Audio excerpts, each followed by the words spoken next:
বন্ধুরা দেখুন, এই বৃষ্টির মধ্যে এখন ছেলে যাচ্ছে প্লাস্টিকের মধ্যে বস্তায় মাল নিয়ে, কেন পেটি করে নিয়ে গেলে ভিজে যাবে, সেই কারণে ও বাইকে করেই দিয়ে দিচ্ছে। আমাদের ভ্যান আজকে রুটে বেরাবে না, বাইরে যেহেতু প্রচন্ড বৃষ্টি হচ্ছে, মাল তো লোককে ডেলিভারি দিতে হবে।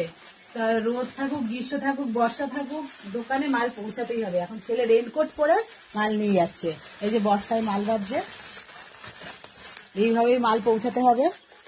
দোকানদাররা যেহেতু অর্ডার দিয়েছে, তারা তো আর বুঝবে না মাল আসেনি কেন, তাদের তো মালের দরকার। এখন ছেলে কষ্ট করে দিচ্ছে। দেখো তাড়াহুড়ার সময় নাকি গিফটটা পড়ছে না, কি বলবো বলুন। সর দিচ্ছে, আমি দিয়ে দেবো। প্লাস্টিকটা ছোট হয়ে গেছে।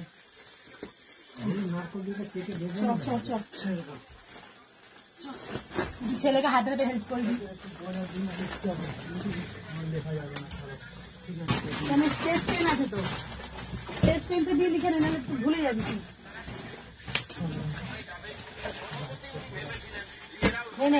ওখানে লেখো পি আর হচ্ছে এম, পি আর এম লেখো বড় বড় করে, তাহলে বুঝে যাবে। বাবা বুঝে যাবে না, বুঝে যাবে। পি এম লিখে দাও, তাহলে বুঝে যাবে। লিখে দিই ছেলেকে।